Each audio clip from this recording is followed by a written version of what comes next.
Welcome to Radical Wealth Plan. And today's guest was me. Absolutely had a ball being interviewed by Joey Sakovich, who's a very dear friend of mine and work colleague for more than 20 years.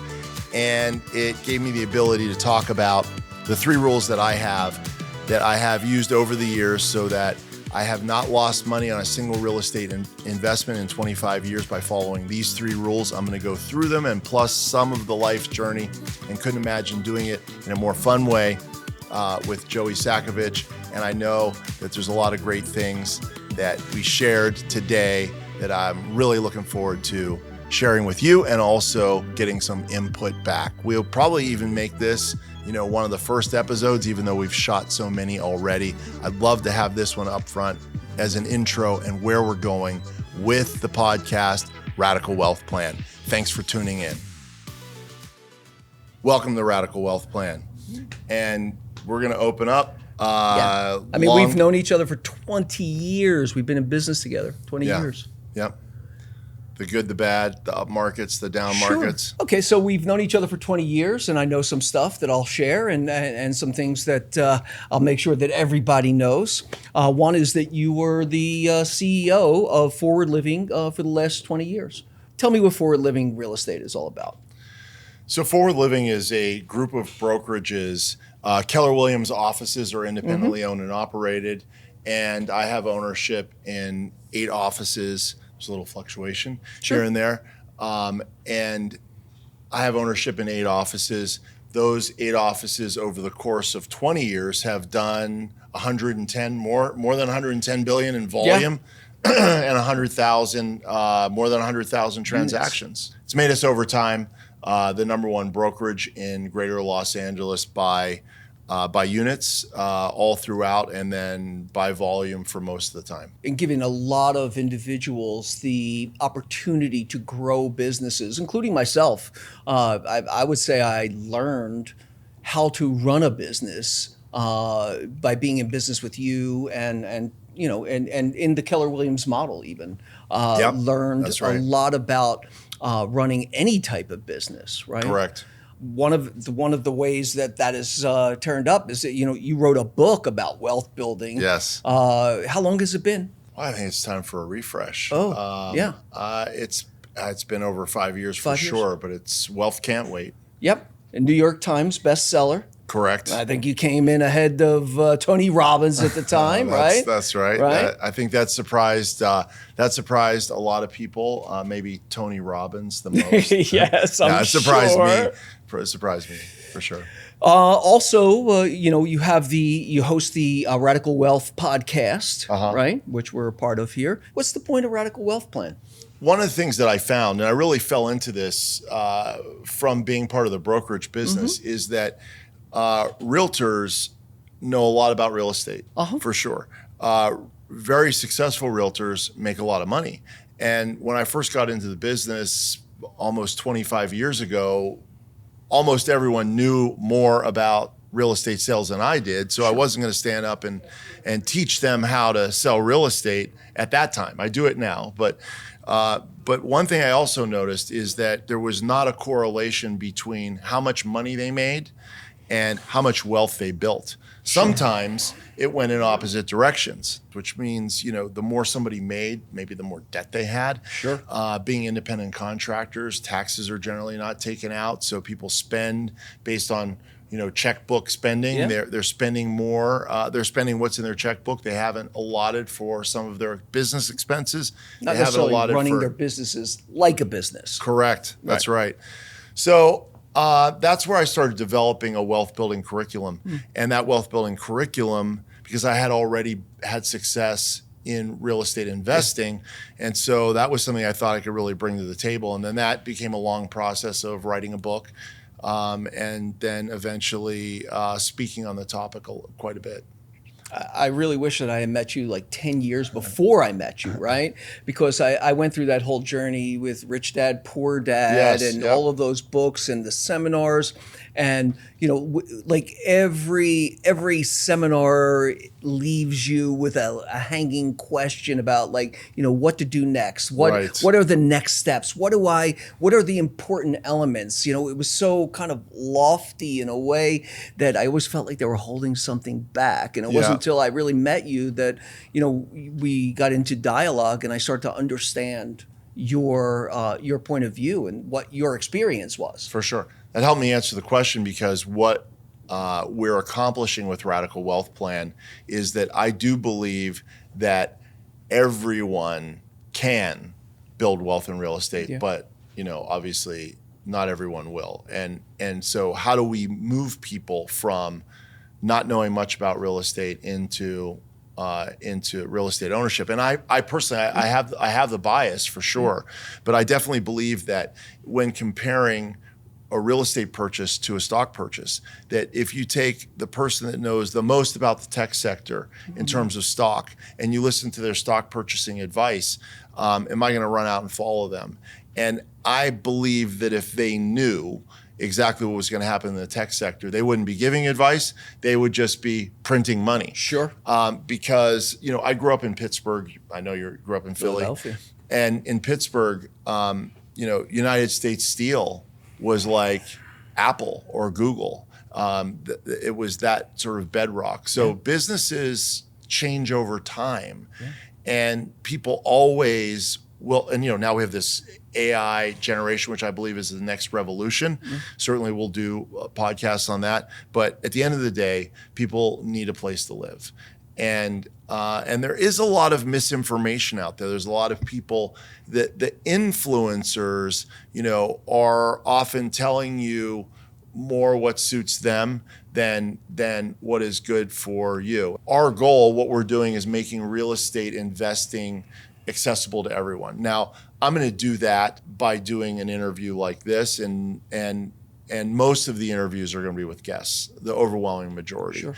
But I figured that we would talk about some of the things that I've been interviewed about and pass that information along as sort of a bedrock and a building point. And then I think really talking to sector-specific people, like people that, I'm in the short-term rental business. However, I'm not an expert. Listening to the people who are experts at it makes a lot of sense. Back to my point on the stock market, and that is, I believe conversely that if you're going to buy a house, you can learn more about that house in the course of a couple of weeks or a month than the best experts will know about the tech sector. Yeah, it's interesting. I have a really good friend who is third generation wealth derived from property ownership in Los Angeles. Yes. Okay. His sounds like very wealthy to me. 93-year-old mother goes into the property management company that they run for their buildings every day still, right? He said to me, Joey, I wake up in the middle of the night and I break out into a cold sweat trying to figure out where my money is, and I can get in the car and I can drive to it and I can touch it. Yep. That's okay? correct. He goes, I know this material. That's my correct. grandfather knew it. My mother knows That's it. correct. She taught me. They built up a war chest over 3 generations. For sure. They disperse a little, they save a little, they buy more. Yep. It's an amazing opportunity great. for generations to come. That's correct. Because, none of us have a crystal ball. So if you ask me if you ask any expert, where is Apple going to be, 30 years from now, I really don't think anybody has a great answer for that. And if you ask me, where is the duplex or where's the fourplex that I bought on Doheny, which is technically in West Hollywood, but it's across the street from Beverly Hills. Where is that fourplex going to be 30 years from now? Now, we don't truly know the answer to that, but We know it won't be AOL. We know it won't be Blockbuster. That's right? correct. I certainly two believe solid companies that evaporated. That's correct. And I believe that those properties will always have value and will always increase in value. And I've got to say that the stability of real estate is actually a barrier of entry, because when you look at a pro forma for a business, you're going to get this 10x. There's this, if things go right, we're gonna transform the world. We're going to make all this money. Now, most of the time that doesn't happen, but real estate's so stable that when you look at, what's my return on investment, it's these small numbers, and it's really holding real estate over time. That's where the real growth comes, for sure. A la my generational wealth friend who, Correct. The first purchases were in the 20s. That's right. 20s and 30s. Right. But there really are a set of basics. And that's one of the things that I wanted to do in this episode. And frankly, we've shot a lot of episodes. And as we do a rollout again, I was thinking really about putting this one up front. So we'll release this one next ahead of the many that we have in the can ready to go, because I did an interview quite a while back on the 3 rules that I use that have led me to never lose money in a real estate deal. And, having invested for more than 25 years and having never lost money in a real estate deal sounds absolutely incredible. And maybe it is, but then once I tell you the 3 rules, then I kind of think well, anybody can do this.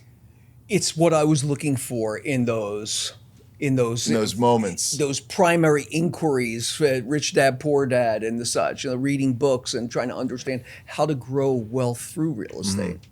And your concepts, resonate with me, right? Because they're right to the point, right? And there's something that I can actually. They are principles that I can work with, that I can affect, right? I feel like I can. For sure. Yeah.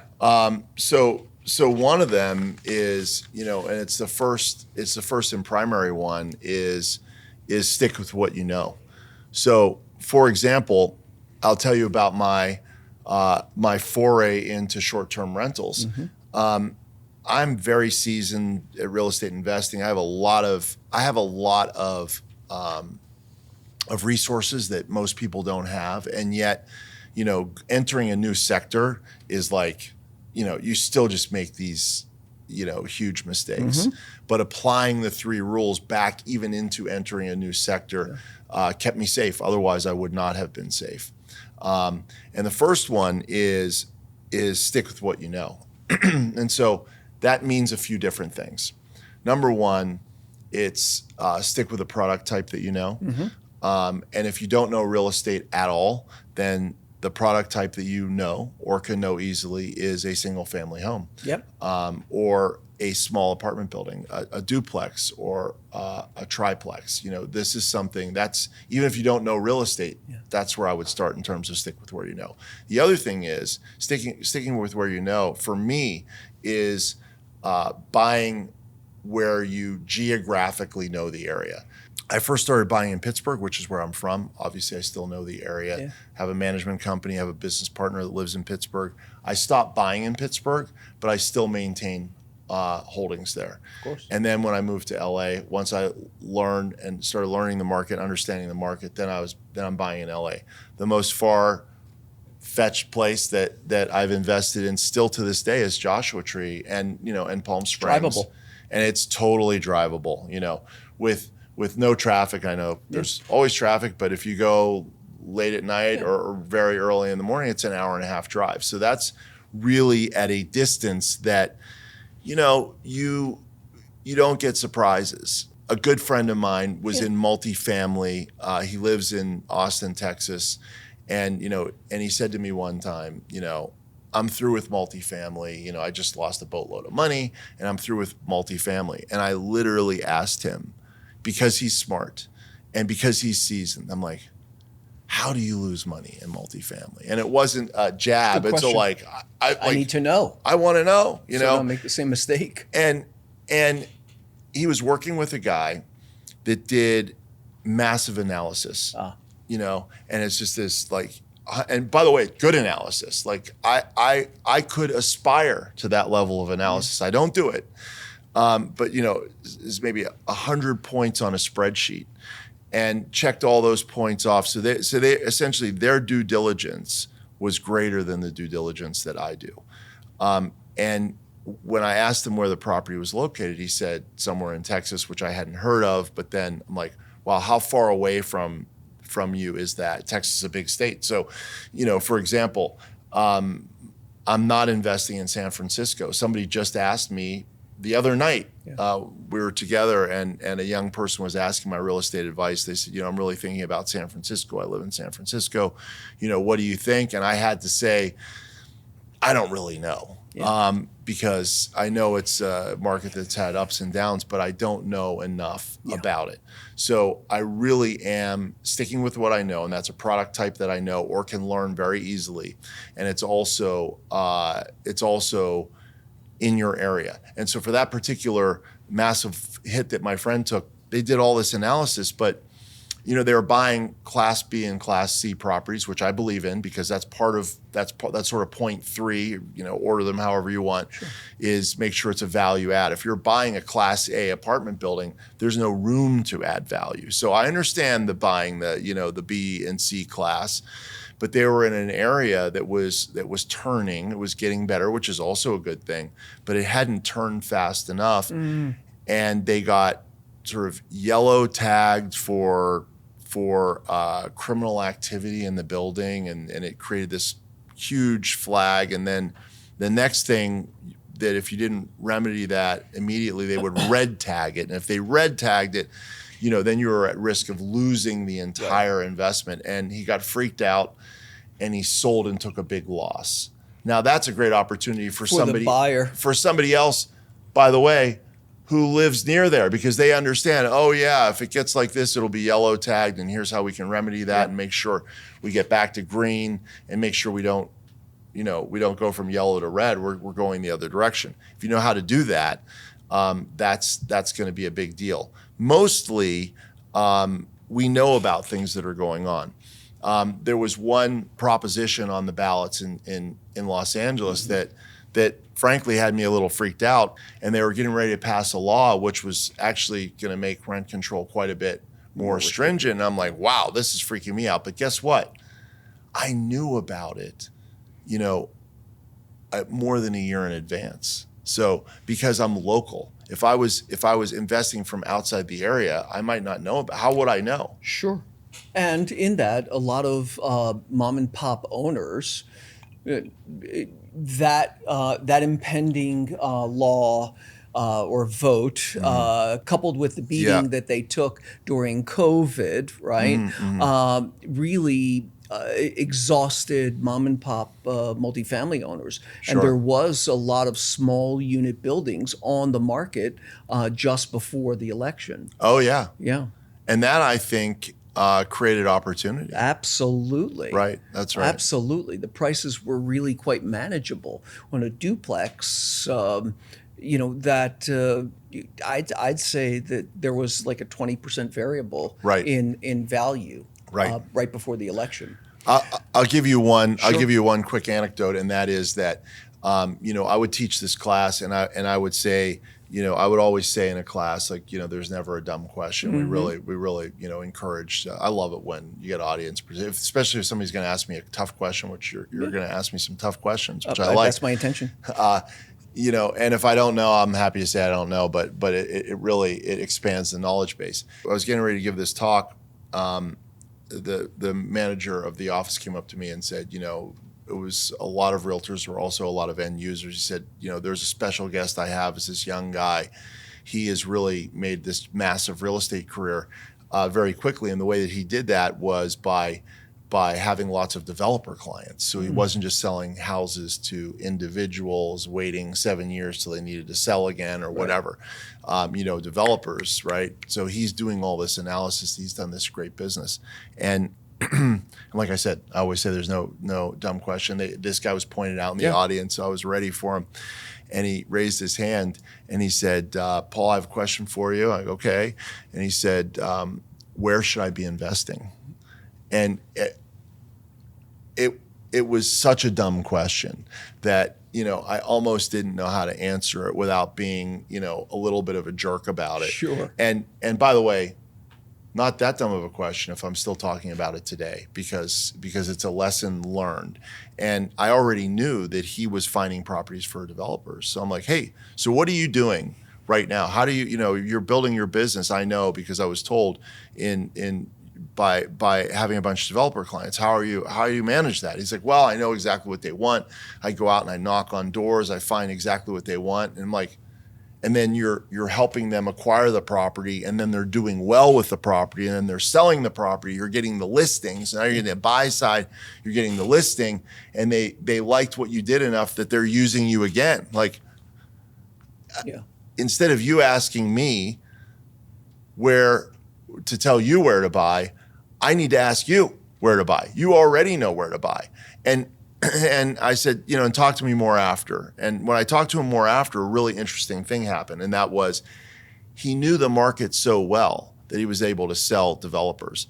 But he knew the market so well that he knew all of the and this is what goes wrong. And that, he really knew the market, which means he knew the ups and the downs. Now, in a sales pitch, you're only hearing the ups. One of the things looking at any business, I always say, is I've never seen a bad pro forma. Nobody shows you a pro forma. Of course. I've got a new business idea. Let me show you the pro forma. It's all about, we're going to make all this money. Now, we all know that, just say 90% of new businesses fail. Funny, nobody's ever showed me a pro forma that's a failure, right? So I have a question that I think that relates to that. It's like, what is your perspective on balancing risk versus reward in a competitive, high-priced area like Los Angeles, right? I mean, there's more to gain and there's more to lose, right? That's right. So how do you go about evaluating risk? Okay, so the first thing, I did was say, rule one is stick with what you know. Yep. And I think in evaluating risk, I'll just hit the second point, and that is make sure it cash flows. Okay. Now, interestingly, somebody who really knows the business, and sure there's going to be a lot of people that will hit us with all these comments calling BS on us if we don't handle this properly. You're not going to find a value add property and that's my third rule is value add. We'll get to that next. But you're not going to find a value add property that's going to cash flow in Los Angeles. Period. Right. So it's the path to. So it's like, wait a minute. He's got 3 rules. Stick with what you know. Ensure that there's cash flow, and make sure it's a value add. And you go, okay, well, great. That doesn't exist in LA, but your first rule is buy where you know. So therefore, you're priced out of the market. Sure. So let me call BS on that.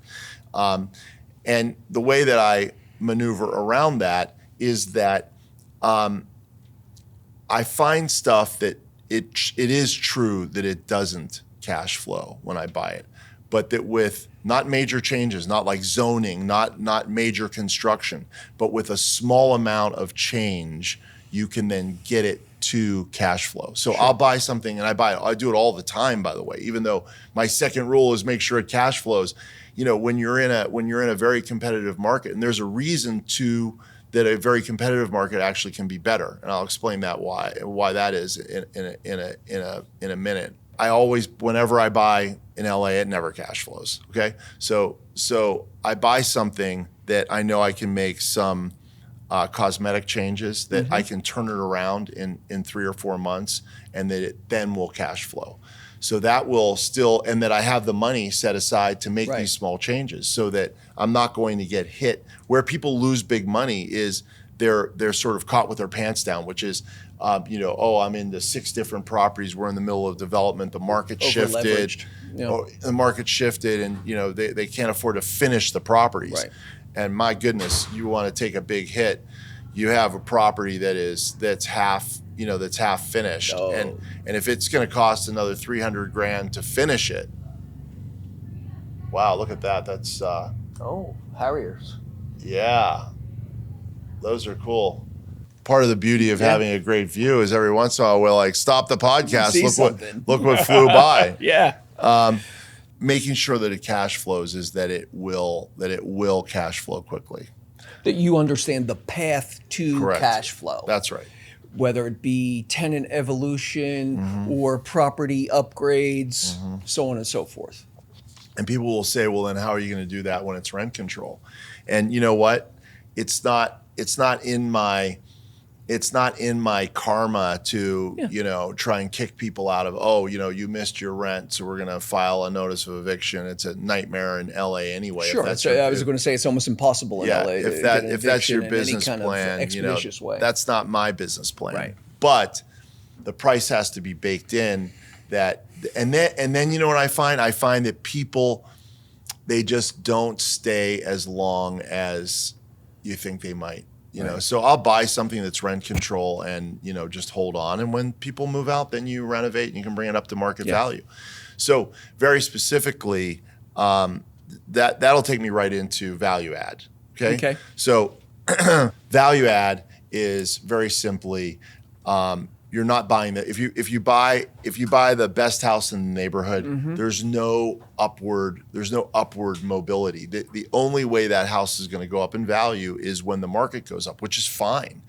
But when you have a property that needs some work, the amount of work that it needs to fix a property generally, is going to be way overpriced into the home. So in other words, let me say it a different way. The cost to bring the property up to where it should be, there's going to be a multiple of that in terms of the discount that you get. Let me say it again. Whatever the house needs, you're going to be able to fix, or you should be able to fix it for a lot less than the value that it's going to add. You should be receiving a multiplier of value on the upgrades that you bring to a property. Absolutely. You're going to get more bang for the buck on a cosmetic detail. So for example, what people see and what drives them emotionally. Absolutely. If it's a lessee or a buyer for a property, is what you get. You don't get a lot of return on investment for doing structural or systems upgrades. That's right. You can't see it. No one. They only care about all the copper piping that you put in. When there is not copper piping. That's correct. Or when there's a plumbing problem. When there's a plumbing problem. Correct. Exactly. So, an ugly duckling is a perfect investment, something that's been held for a long time. And, just landscaping alone is going to make a difference.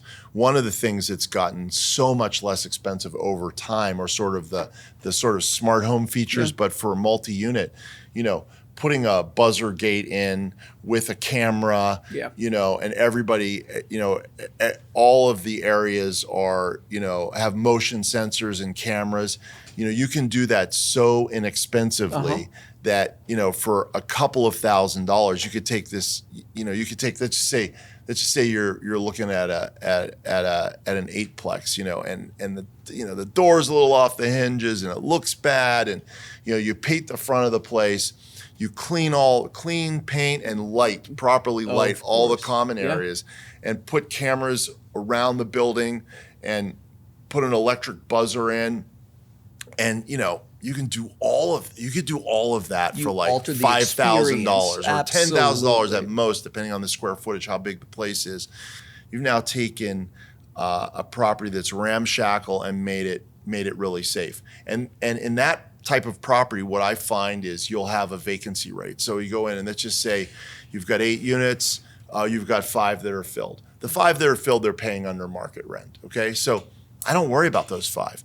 I fix the exterior, I make the building safe. I go into the 3 that are unoccupied, and I put in brand new appliances if if they need it, but generally the bang for the buck on the brand new appliances are so worth it because people don't want to come in and open a smelly old refrigerator. It's a brand new. It's experience. You're creating a finished experience for the client, right? Correct. Absolutely. And it's everything. It's emotionality. Yeah, absolutely. Right? Absolutely new paint. Right. When you're talking about where people live, correct. or the home that they want to purchase, correct. Where the backdrop for their lives, it's all about it. The emotional aspect is everything. Correct. You've been investing for 25 years. Correct. How do you time the market to make the best investment? I can't time the market, but I can still make great investments. And I've made great investments at very bad times. Yeah. For sure. I've watched people make terrible investments at great times. So it's really the anatomy of the deal. I certainly know when we're closer to the top of the market than the bottom of the market. One thing that people don't understand is even when I know we're at the top of the market, closer to the top than the bottom, after you've had appreciation for a long period of time, probably the best indicator is the affordability index. That's probably the best indicator, and I've seen that sort of blown through. People will tell you the market should have crashed based on the affordability index a long time ago.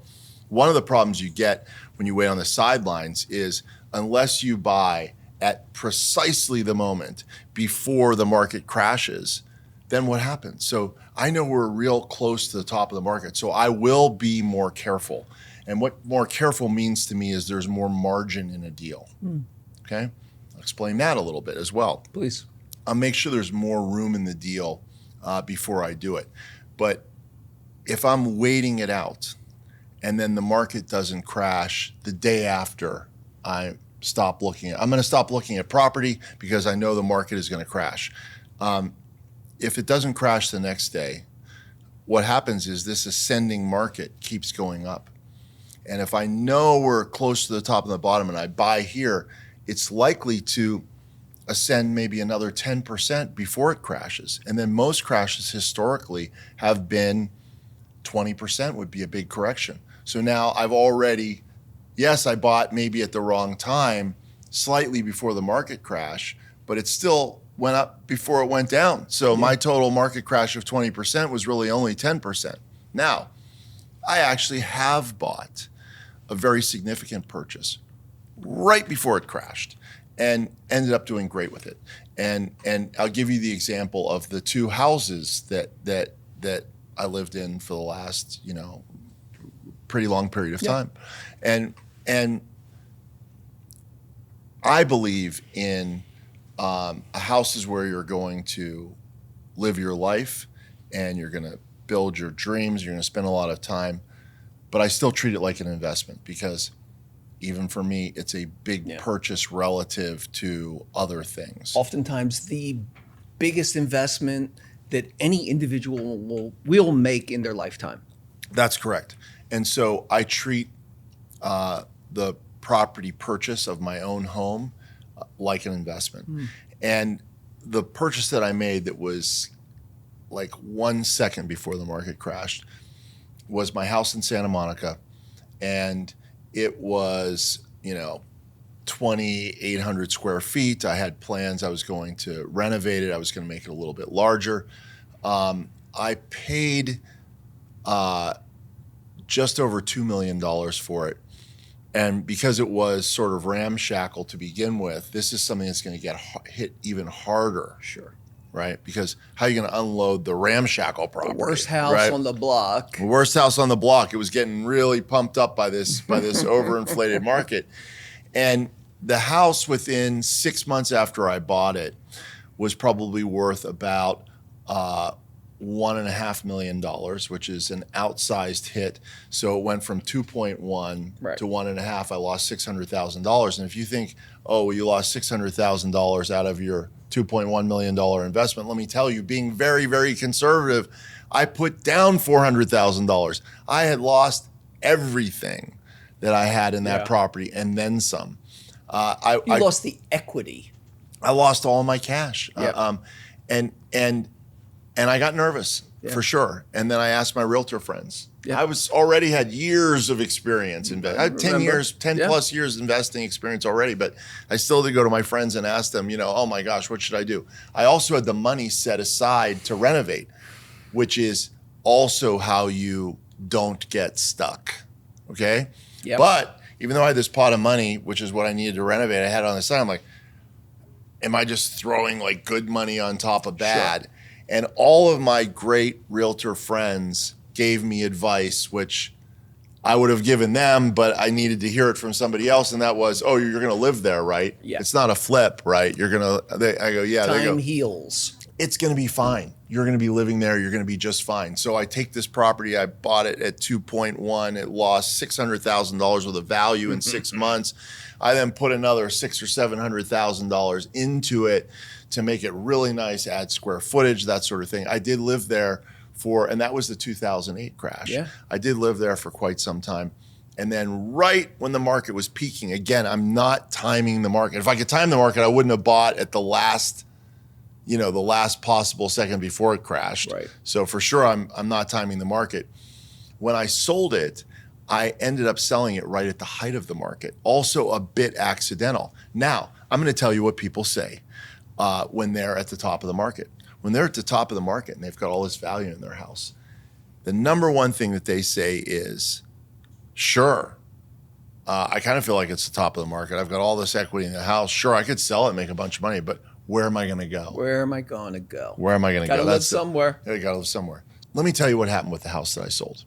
So bought it for 2.1, went down in value. I put about $600,000 into it. So now maybe I'm into it for 2.7. But I also lived there for a long time and enjoyed it. Got a lot of tax write-offs, a lot of good memories. It was a nice location. And I sold it at the absolute height of the market for $6.2 million. And that was groundbreaking prices. But again, you've got to deal with where am I going to go? Yeah. So what caused me to sell and take that kind of profit was that I found the place I wanted to go. And the place that I wanted to go was a tremendous opportunity. And here's what that looked like. It was a house that I love it because it's like living outside. Everybody loves Santa Monica, okay? And my friends told me, you're not going to like it up on Mulholland Drive. It's, you can't walk anywhere. Oh, I don't walk anywhere anyway in Santa Monica. Okay, no problem. But what's great about the property that I bought is it's on what they call sort of a promontory, which is it juts out. So there's no neighbors. So I've got this spectacular view and there's no neighbors. When I get there, even in Santa Monica, I had a great house and it had a view, which is unusual. And I've got like the neighbor looking down into my house. I'm looking down into the neighbor's house. I got the two neighbors on the side. I can practically look in there, look from my window into their house. Yeah. So, now I have this big flat piece of land, hillside, airliner view, and here's where the opportunity was. It was the height of the market, which means that kind of a property is generally going to command mass. Now, aren't I buying the best? Now I'm buying the best property in the neighborhood. You're selling at the top. You're buying at the top. And the way I was able to buy at the top was I was buying a property that had a great location, great piece of land, and it was a flip. And it was a poorly done flip. Yeah.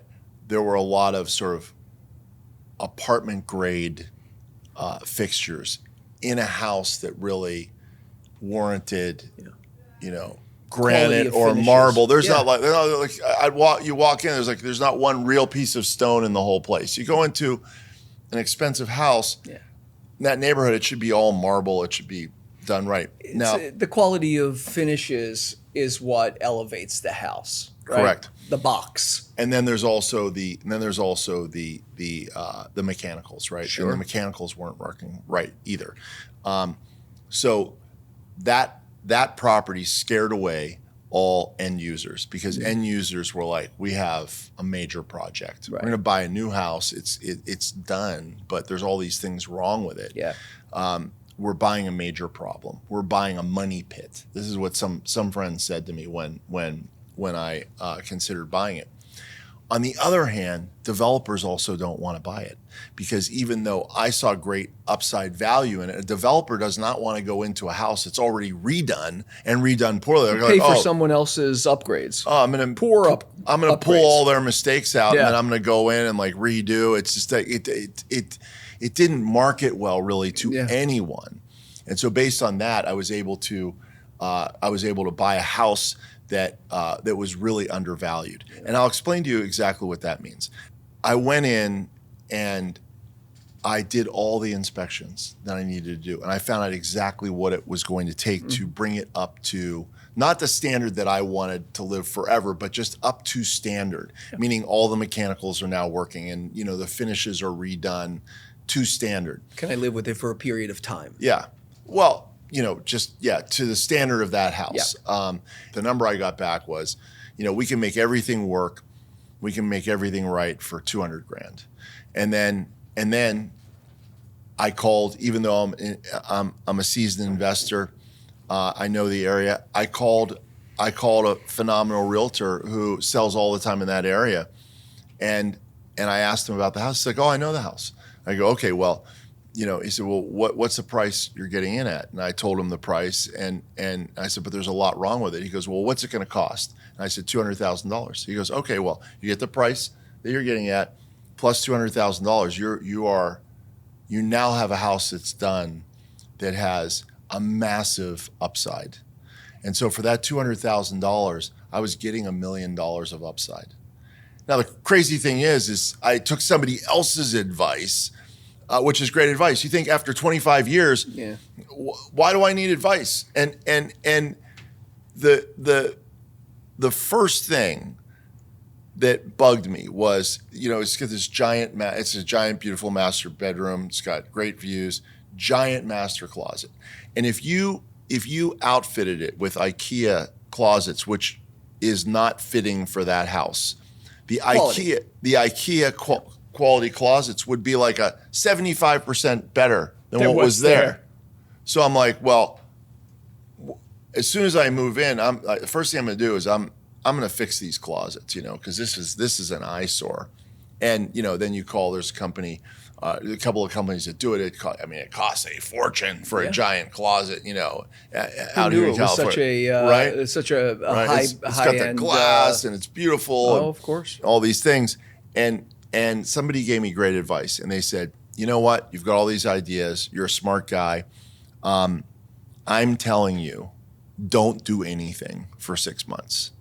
And then after 6 months, you'll figure out which are the things you want to do. And the craziest thing happened, which was as soon as I moved in, I put all my clothes in the closet. And now I walk in my closet. I still, 2.5 years later, I still have not changed the closet, because the closet filled with clothes, it looks just fine. Little bits of advice, but that's the story of a real property, which is not timing the market, but buying value. Right. So I bought value. I bought in an area that was really up and coming, and I want to explain exactly what up and coming means to me. Okay. And then I renovated it. Market crashed. I stuck with it. I renovated it. I lived there. I lived through, the down cycle and an up cycle and another up cycle. And then I sold it because I found a new place that had a lot of value to and it could be add. perceived that was the top of the market when you sold the property that you renovated, and I sold and bought at the top of the market. So showing that you can do both if you do. Yeah.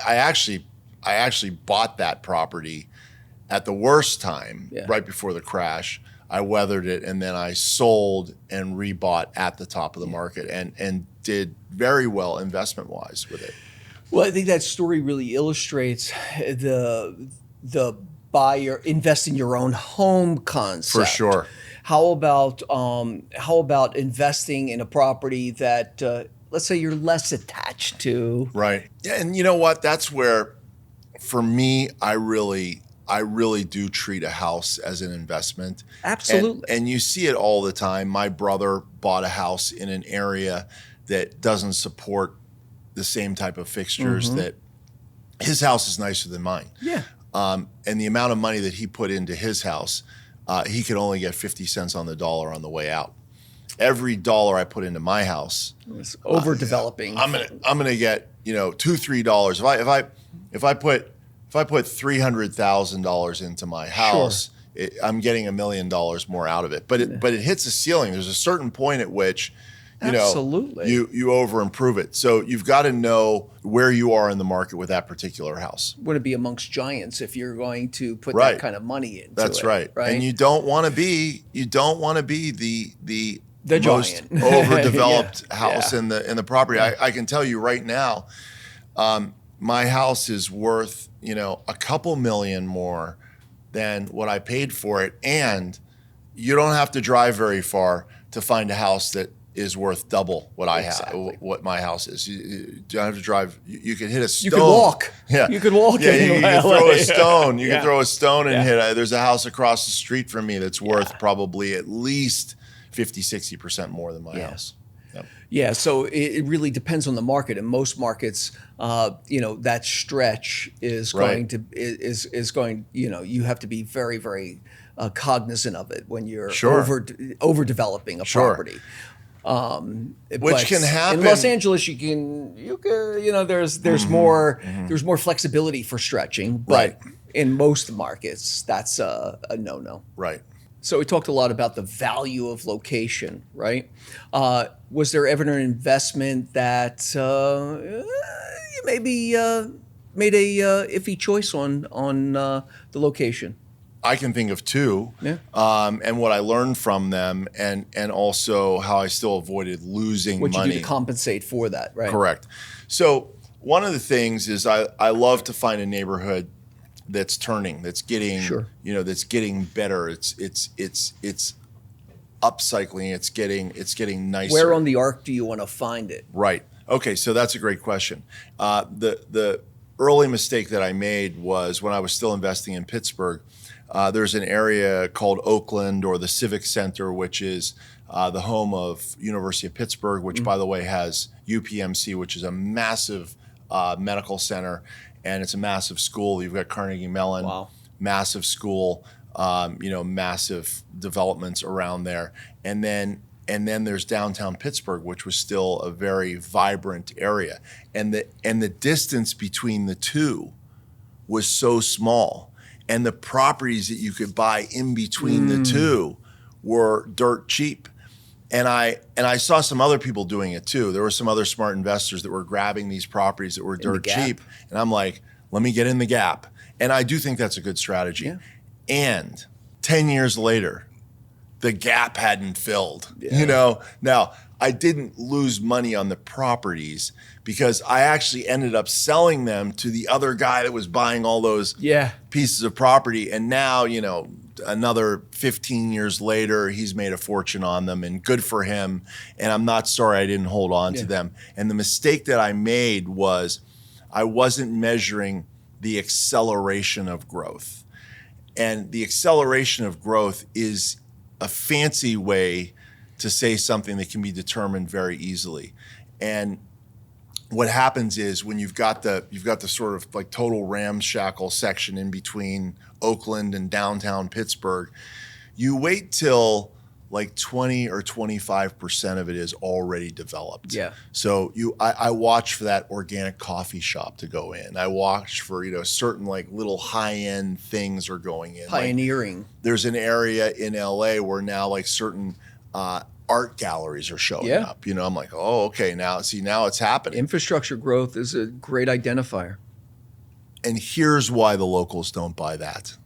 The locals don't buy that because when 20-25% of it is developed, they remember how crappy it used to be and how low the prices used to be not that long ago. And they're like, do you see what they're selling that property for? That last year, a few years ago, it's $150,000, and now they want $300,000 for it. It's insane. I never buy that. But what happened was I bought the property for $150,000 when there was no growth, and I wait 10 years and now it's worth $200,000. I'm like, what happened? Right. You wait until you get that 25% growth. Now the acceleration is built in, so you're paying more. You're not buying at the bottom of the market, but you can tell it's really moving. And so not long after I finally sold at a small profit is when that acceleration was happening. Yeah. And that's when it takes off. So when I bought my house in Santa Monica that I mentioned before, if you go on that street right now, Berkeley Street, it's like, I'm not sure there's a single house that's like the old ramshackle houses that were there. Yeah, that one next door was the last one. Right? But when I bought my house, 25% of the houses were like completely gorgeous. Yeah. And then like 60% were like old dumps like the one that I bought. Now, when I bought the old dump after 25% had already turned, I missed out on the buying it from the one on the block. But it was already happening. Yeah. So it's moving. Yeah. And I really actually don't want to be the first mover because I never know how long it's going to take. Well, it's time, right? And what does that time cost you, right? You could have bought 5 to 7 years prior to what you bought and gotten it for 1.5 or 1.3 instead of 2.3. Or and just wait and wait. But that holding cost over that time and what your money could have been doing during that time is a whole different thing. Now, so the sweet spot, I would say, these are just rough numbers. 20 to 25%, it's already gorgeous. By the time you're at 75%, so now 7 out of the 10 houses on my street are like totally amazing. Now that one ramshackle one that's still there, boy, the price, all of the price of the upside is already baked into it. It is too late. You've been real estate investing for 25 years. While you never lost a dollar, you must have made mistakes. Being a human being, and dealing with a used product. Yeah. Right. Yeah. What was a mistake, and how did you solve that mistake? So one of the things I mentioned was, when I first got into the short-term rentals, I went to Joshua Tree. It was very saturated. I know the rules can change. It took me a while to find the right team. It would have been, and in essence, without knowing it was the top of the market, it was the top of the market, and I was still buying at the top of the market. The one thing I did that saved me really was that I stuck with my it has to be value add. So I remember seeing a house. I was buying houses at $400,000 that required maybe $200,000 or $250,000 of improvements, taking me up to $650,000. And then those houses at that time were trading for about $1 million. And then at $1 million, they were trading for $1 million because the massive amount of short-term rental justified that. And I watched people go out and buy that same house. I looked at the house and go, wow, this is what ours is going to be. Ours is going to be nicer. It's in a better location. Yeah. Somebody just paid $1.05 million for that. Like we're crushing this. And then, the rules changed a little bit. The market changed a lot. And the person that bought that house for $1.05 million lost their shirt. Now, I didn't lose my shirt because I bought for $400,000, put $250,000 into it, and now it's only worth $700,000. So would I do that same deal again? The answer is no, I wouldn't, because it's way too much time, energy, effort, or whatever to be $50,000 ahead of the game. But guess what? I also haven't sold it yet, nor do I have a plan to sell it. So it's going to eventually go back up for sure. But I'm still not underwater on it in the way that I would have been crushed if I had paid that sort of money. Also, following these fundamentals is not what I would call buying retail. Even though I'm still buying properties that are on the market. I'm not finding steals. It's the other thing people want. I want to steal. I'm sticking to my rules. And so in sticking to the rules, you know that you're going to end up coming out the other side just fine. And so another example of a mistake I didn't make was I got calls from my friends. I have a nationwide network, and my friends on the west coast of Florida, I have to look at when that was. It was like before the last market crash or whatever. And they're like, the prices are like, it's flying off the shelf. And as soon as we sell it, people are flipping it. They're making all this money. We want you to, they really were coming from a place of trying to help, right? Because they could sell the properties. They didn't need me to buy, but they're like, yeah, we're all going in on them. And, you've done a lot for us, or you've given us great advice. We want you in on it too. West Coast of Florida on fire. And I was like, not doing it. And, that was a sort of FOMO for sure. But I was just like, I'm not doing it. And you're not familiar with it. Yeah, correct. And it's just not in my area. And it just violated those rules. Yeah. And then that market did crash and those people got crushed. And I'll tell you what's interesting was after the market crashed and after those people got crushed, I said to myself, if there were ever a time for me to run out and buy property in a place that I know nothing about, it's this area. And I said to my business partners, if we just had extra money, we have plenty of deals right in front of us, and that's why we didn't do it. But I'm telling you, if I would violate the rule right now. I would run down and I would buy that stuff out because I knew it had such a rise, it had such a crash that it's still, a great location on the ocean. Sure. It's going to be good. Historically, it's going to be good. Property has come back. Even places like Detroit that totally got decimated. That's right. It's recovering. That's right. And there's opportunity. And you know what? I followed my rule and I didn't get crushed. Yeah. And then after I knew that it was safe and it was a good time to buy, I followed my rule and I didn't make that upside. Yeah. So I passed on both. And I think it's fine. It's fine to do that. You can't do every deal. No. And I knew it was going to be great. And I'm like, you know what? I'm just not doing it. A couple days ago. Yes. The year ended. Correct. And a new year started. Correct. Right? What are you going to do differently in 2025? Or what opportunities do you think 2025 holds that 2024 did not hold? So there are a couple of things. One is that people who bought retail, and when I say retail, what I mean is they paid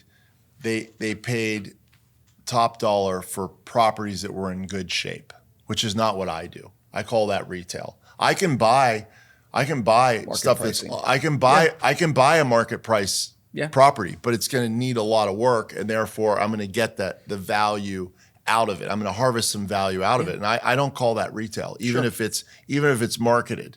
And we talked about a property before. We don't need to get into the details of that, but I looked at a property that was that's in West Hollywood, across the street, right from Beverly Hills, and everybody looks at those properties. Mm-hmm. And I was not the first in. So, it had sat on the market for a while, which means every smart investor had already passed on it. And I still bought it. It was in poor condition. And it was had great. Old tenancy in there, like really, they were paying undervalued rents. Correct. So there was the potential for upside, but it was it was a big lift. Yeah. And I loved that property. I bought it. I did great with it. So that's still, I consider that a wholesale deal. Yeah. Okay. Even though it sat on the market and all these investors passed on it, I still call that a wholesale deal. Now, people that bought retail, which means that they need appreciation in order for real estate over time always appreciates, but I don't do a pro forma that includes appreciation. I do a pro forma that says, this is what I bought it for. This is how much I'm going to put into it, and this is how much it's going to be worth after I put the money into it, and this is how long it's going to take to do that. And by the way, this is advice to people looking at this is advice to commercial realtors selling stuff, as well as advice to people that are looking at it. I've been doing this for 30 years. I get these packages that commercial realtors send me, and I'm looking at it, I'm like, I can't figure this deal out. If I can't figure it out, how's somebody else going to figure it out? Yeah. Get me the napkin. Remember I told you the guy that had the spreadsheet with 100 things on it? Like, get me a napkin. What does it cost to acquire? What does it cost to fix it? How long is it going to take to fix it? What are the carrying costs? And what's it going to be worth after? And what's it going to rent for after? And those are easily determinable points. Yeah. There's sort of 4 points to it. And the one that may be the most elusive is what can I actually rent it for? Because now I'm taking the property manager's view on it and all that sort of thing. And what I do is I find my place is ramshackle. I'm going to turn it into something that looks great. I take a photo of one that's already done and I post it online for rent at, $1,000 a month. And if I get 100 calls, I know I'm safe. I know that I can get this. And I go, well, it's not ready yet. Yeah. But I'll hold your number, if you're still, looking 6 months from now. But I take the mystery out of that. Yeah. And so I never look at appreciation as part of appreciation is icing on the cake, and it will always happen. But that's also what stops me from getting into deals where you get crushed. People are in 2025 are going to get crushed. Here's why. They bought retail 5 years ago. Yep. Lots of properties. They may be on a 30-year payment plan, but the interest rate could adjust at 5 years or 7 years. Yeah. As those come up, now interest rates are double. Now they can no longer afford the property. The property is worth a lot less now because the cash flow does not meet the financial needs of the loan and the carry and everything else. Yep. So there are great opportunities coming up in that way. That's for sure. And I'm going to tell you another thing that I'm doing differently. And this is just, And that's 5 to 7 years out from COVID, which is right. Right. That's right. Very much an element of that equation. That's correct. And there's going to be more and more opportunities. Yep. There are going to be great opportunities in 25. There's going to be Agreed. great opportunities in 26. And there's going to be great opportunities in 27. And one of the things I'm going to do, one of the things that I am doing to also change my general strategy is this. When I first had no money to invest, I figured out how to invest. And that was basically using these really basic formula, right? And then my business partner and I, we got our brothers to invest because our brothers had some money. And then, I started using other people's money to invest. My own also. Leverage. Along with other people's money. And then I'm like, investors are such a pain. And really, it's not that investors are such a pain. It's that I had the brains to find the thing. I had the brains to know what to buy. I had the brains to know what to do. But I did not have the organizational skill to produce all of the reports that somebody who's not in the deal wants. That they want the comfort, and they prefer a 9% return with the comfort of all the property reporting than the 15 or 18% that I was producing with no reports. Like, what's going on? So I was like, you know what? When I finally get money, I am just going to invest my own money. When I don't need investors anymore, I'm not going to. And that's what I did for 20 years. And some of my most successful real estate friends who I have already interviewed for the podcast and will continue to interview, no matter how much money they have, and they've got gobs of money and years and decades of success, they're always using some of their money alongside investor money. And that enables them to keep the velocity of money and the deals going. And it's just better for their own company. It's better for their own investors. And that's one of the things I'm going to do. I'm going to find bigger deals, and I'm going to do more of them, and I'm going to get investors to invest alongside me. Now, rule of thumb is... You're going to answer my question. Oh, go ahead. No, my question is there a proportional strategy to investor own money?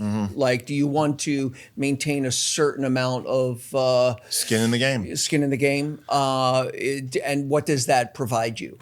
Well, first of all, savvy investors will not invest in a deal unless the principals have really a rule of thumb is 10% of their own money. That's what I'm asking. Yeah. So let's just go like a very basic deal.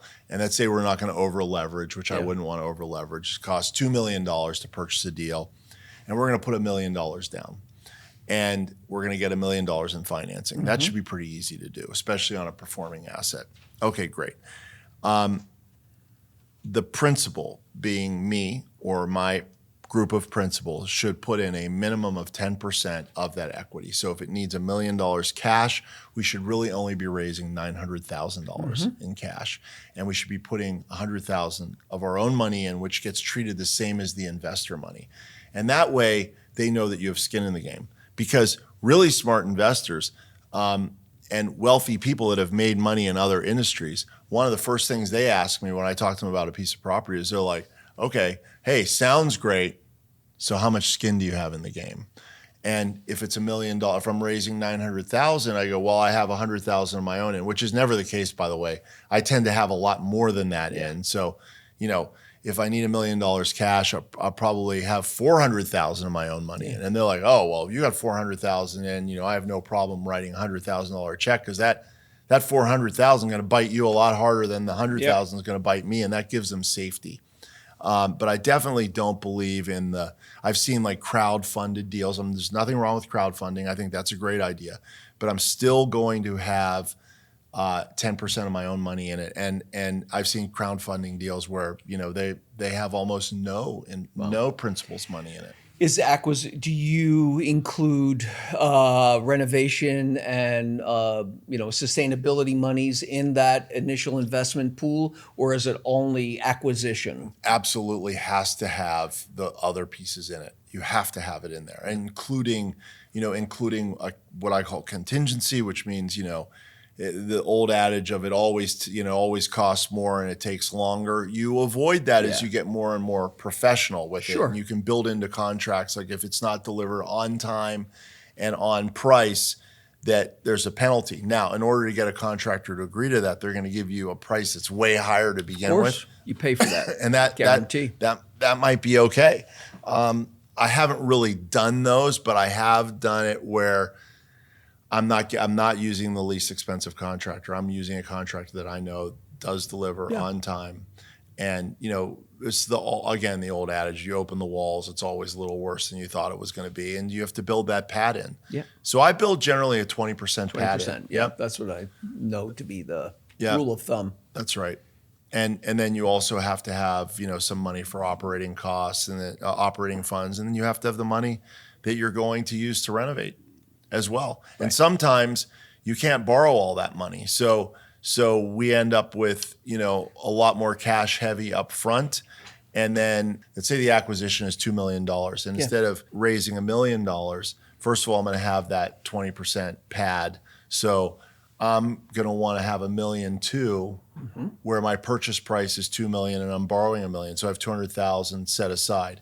And if my renovation costs are, let's say $400,000, it's going to be another $400,000 in cash that I'm going to have set aside. So now I'm really having $1.6 million in cash when it's a $2 million purchase. Absolutely. When I know that I'm going to put $400,000 into the business. Now, usually when I do that, the strategy is as soon as you're done and then you have it renovated and then you have it filled up with tenants that are paying more money, it's going to justify a large refi that allows me not only to recoup that extra money, but also to give investors back some money right away. Sure.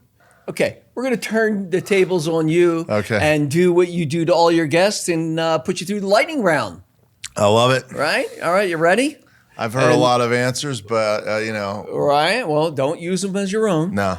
All right, so what is your idea of perfect happiness? Perfect happiness is an amazing moment with a loved one, my daughter or fiance, that I've recently had both. Went to my daughter's 21st birthday. Went to a show. We were both moved and cried. That's a beautiful moment. Or sunset on a walk with our dog with my fiance. That's as Great. Good as it gets. All right, that sounds pretty good to me. Oh God, a flip on that is, what's your greatest fear? My greatest fear is for the safety and happiness of my one daughter and fiance. All right, which living person do you most admire? I can't answer that as a singular answer because human beings have the worst human beings have some good qualities. The best human beings have some terrible qualities. So I try to learn from everyone. Beautiful. All right. This is a good question for you, I think. What's your greatest extravagance? It's a funny, it's probably not a great question for me because it's a funny question. Funny question. Well, I'm curious. because I don't really think I have an extravagance in the sense that if something's really out of my price range, I don't buy it. And if it's in my price range and I really love it, I do buy it. Sometimes I can figure that out by saying, what will this purchase, what will it mean for me, or what will it do for me, or if it's an item, or this expensive experience, what will it make me feel richer, or will it make me feel poorer? If it's going to make me feel poorer, I don't want Let's replace extravagance with indulgence. Indulgence. Oh, well. Yeah. You use the word indulgence, I immediately think about food. It's like really expensive, like crazy good meal. I'm usually not mad about the price afterwards. I'm mad about how overly stuffed I am and feel miserable. Like if I ate half the meal, I'd be better. All right. Which words or phrases do you most overuse? Maybe some superlatives. I don't know. I wouldn't even say overuse. I'll go to a phenomenal sushi place and I'll take a bite of the fish and be like, that is the best, the best. And at the moment that certainly is true, but it's a point of enjoyment. So I guess that's a sidestep. I don't think it's overused. And we'll end on, if you could change one thing about yourself, what would it be? Believe it or not, I think that even though I said I feel like I can maintain equanimity, more than most, I would still take more equanimity. In other words, more decision making. You don't have to be flatline. You can. I want to feel all the feelings. Sure. And I also want to make decisions from a place of equilibrium. Right. Well, I think you could do that and still be authentic in your absolutely concern for others, absolutely for the situation, absolutely and empathy for the situation, absolutely, and just you could have a considered response that would be identical to a reaction. Yeah. But I'd like to have the consider it first and then act, so it's not a reaction. Yeah. Agreed. All right. Last question is: you're on a big hike. Yes. You climb the mountain. Yes. You reach the top of the mountain. Below you are your friends and family, and you scream out this one phrase. What do you scream out to your family? What do you express with all of your emotion and heart to these people? Now that you've put it that way. Oh, sorry. The first time I was asked that question, it's where I got the question from. My answer was too embarrassing for me to say. And my answer at that time was love me. And I felt like that was, like too needy or too whatever, And it was a performance psychologist who asked this group of successful people. And I told her afterwards, I didn't want to say it in front of the group of peers. And she's like, it doesn't surprise me. And she said, you know what most of the super successful people say? And I go, what's that? And it was some sort of version of like, screw you, And I was like, wow, really? I knew you were going to ask me this because I asked this at the end of the podcast, and I was going to give you my new answer for 2025, which is the toned down version would be let's freaking go, because let's go. But then when you say like, what do I say to the people I love and care about, and you really put it in a Joey heartstrung way, I'm going to have to get away from that answer and say, go for your own ride, follow your path, do your thing, have the courage to do that, because I never really did have that courage, and I'd like to give that to my daughter and my friends. I didn't have that courage growing up or even as a young adult. I'm still working on it. Well, I mean, and it could be go. argued that, some perceive you as absolutely having that courage, right? Yeah. There you Measured. go. So Yeah. that's I'll go back to my second answer, which is let's freaking go. Let's go. All I'm right. in. I'm on the train. Thanks, man. Thank you, sir. Thank you. Really appreciate it.